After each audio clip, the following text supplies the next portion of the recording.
Hey guys, I'm meteorologist Chris Tomer. Let's talk some mountain weather, and this is the On the Snow Before You Go forecast. First off, we'll start off with the spider chart here. So, where will the best snow be over the next 5 days? And this will run us all the way through Christmas into the 26th. And I like the central to northern mountains of Colorado. I like the Tetons. I like northern Idaho. I like parts of Montana. I like Banff, especially BC and the Pacific Northwest.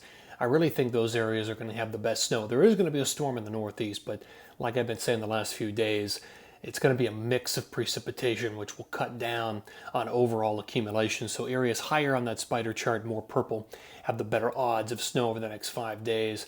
So here's what I'm looking at as far as bullet points. Most of the action in the west is initially going to be driven by this Arctic front that's diving south out of Canada with some of the coldest air we've seen in years for some places. That will drive snow production in a lot of mountain locations through Montana, Wyoming, northern Utah, and also the central to northern mountains of Colorado. Then that Arctic front moves east into the Great Lakes where it develops into a robust area of low pressure. The track is not good for the big ski areas of Vermont, New Hampshire, and Maine, with a mix of precipitation coming.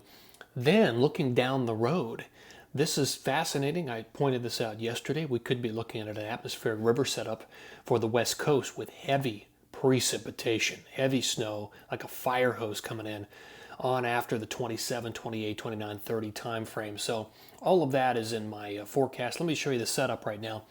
This is water vapor, so oranges and reds represent drier air aloft.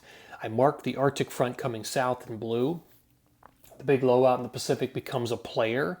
It will spin areas of snow into the west, kind of a dirty flow after the Arctic front. And then what it will do is help to set up the atmospheric river down the road after the 27th or so. So it does play an important role in all of this. Let me look at the timing of all this. Here's the future radar and the satellite. So there's Thursday morning at 6, snow moving through Colorado. So it's a powder day tomorrow there in Colorado. There's Saturday at 6, dirty flow Sunday 25, snow for Christmas, the Tetons into the central and northern mountains of Colorado. And there's the 26th at 11. Let me run this out one more time. So there's Thursday morning at 6. There's Friday at 6, just a little light precip for the Sierra, and that's it. Just brushing them. There's Sunday morning at 6, Christmas Day, and there's Monday morning at 6, everything diving through. Now after this period, 27, 28, 29, then the West Coast would get blasted with that atmospheric river setup. Let me just show you what this looks like as far as the flow. So here's the jet, 1222. So you've got your big, strong jet running all the way out from the Northwest Territories of Canada. And the big trough is out to the east with that developing storm system and the Arctic front. Now, across the west, it's a little bit of a dirty flow. You can see on the west side, there's a little bit of jet energy blowing into the picture, so it remains dirty, but nothing major. All right, now look at the jet here. This is 1230, so into the month.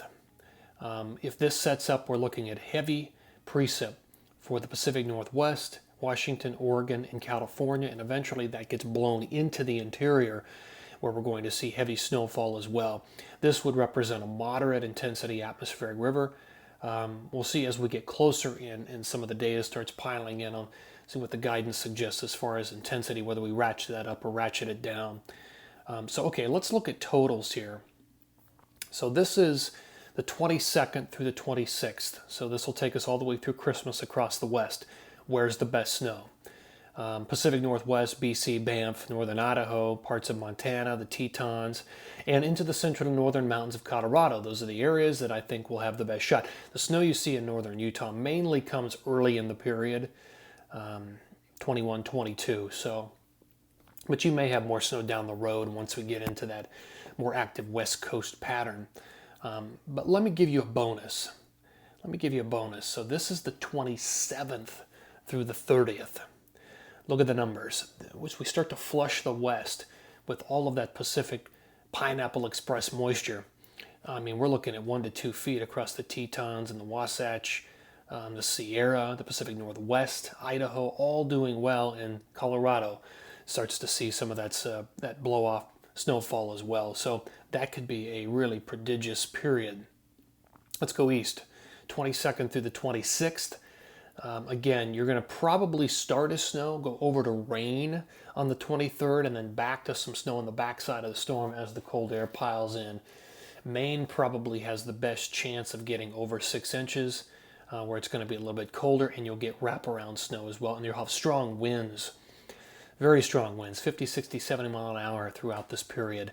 Unfortunately, I just wish it was going to be colder. All right, guys, there you go. Always appreciate you tuning in here. This is the On the Snow Before You Go forecast. Take care.